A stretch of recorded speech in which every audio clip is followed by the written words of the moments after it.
പരീക്ഷ തോൽക്കുന്നൊന്നുമല്ല. പരീക്ഷ തോൽക്കുന്നത് പരീക്ഷ എന്ന് പറഞ്ഞാൽ നിങ്ങൾ ഒരു സബ്ജക്ട് പഠിച്ചു, നിങ്ങൾക്ക് അത് പഠിക്കാൻ പറ്റില്ല, നിങ്ങൾ തോൽക്കും, അത്രേ ഉള്ളൂ. പക്ഷെ അതിനർത്ഥം ജീവിതത്തിൽ തോറ്റുന്നാണോ? അല്ല. ഇപ്പൊ ഞാനും നിങ്ങളും ആളുകളോട് പറയാറുണ്ട്, ഇന്ന ആളെ കണ്ടു പഠിക്കും, അല്ലെങ്കിൽ ആ ആളെ പറ്റിയൊക്കെ പറയുമ്പോൾ നമ്മൾ ഏറ്റവും കൂടുതൽ പറയുന്നത് ആരെ പറ്റിയിട്ടാണ്? നമ്മൾ സച്ചിനെ പറ്റി പറയാറുണ്ട്, വിരാട് കോഹ്ലിയെ പറ്റി പറയാറുണ്ട്, സാനിയ മിർസയെ പറ്റി പറയാറുണ്ട്, ആൽബർട്ട് ഐൻസ്റ്റീനെയും എഡിസനെയും പറ്റി പറയാറുണ്ട്. ഇവരൊക്കെ വിദ്യാഭ്യാസം കൊണ്ട് ചരിത്രം സൃഷ്ടിച്ചവരല്ല. ഇവരൊക്കെ അവരുടെ കഴിവുകൾ എന്ത് ചെയ്താണ് വളർത്തിയെടുത്താണ്. വിദ്യാഭ്യാസം വേണം, മസ്റ്റ്, അതിനകത്തൊരു ഡൗട്ടില്ല.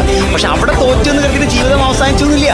നിങ്ങളുടെ ഉള്ളിലേക്ക് നോക്കി എന്തോരം കഴിവോടുറങ്ങി, എന്തോരം കഴിവോറങ്ങി അതങ്ങോട്ട് മൂർച്ച കൂട്ടുക. അപ്പൊ എനിക്ക് വിദ്യാഭ്യാസമില്ല. ഞാൻ എത്രയോ ആളുകളോട് സംസാരിക്കാറുണ്ട്, എൻ്റെ മുന്നിൽ വന്നിരിക്കുന്നത് എന്നേക്കാൾ വിദ്യാഭ്യാസമുള്ളവരാണ്. അവരെന്നോട് പറയാറുണ്ട് ക്ലാസ് ഒറ്റ ആളാട്ടാ എന്നല്ല പറയാറ്. എൻ്റെ കഴിവ് എന്താണോ, എൻ്റെ കഴിവ് അവർക്ക് ഗുണകരമാവുന്നുണ്ടോ, അതിലൂടെ അവർക്ക് വളരാൻ പറ്റുന്നുണ്ടോ, അതിലെല്ലാം അവർ ഫോക്കസ് ചെയ്യും.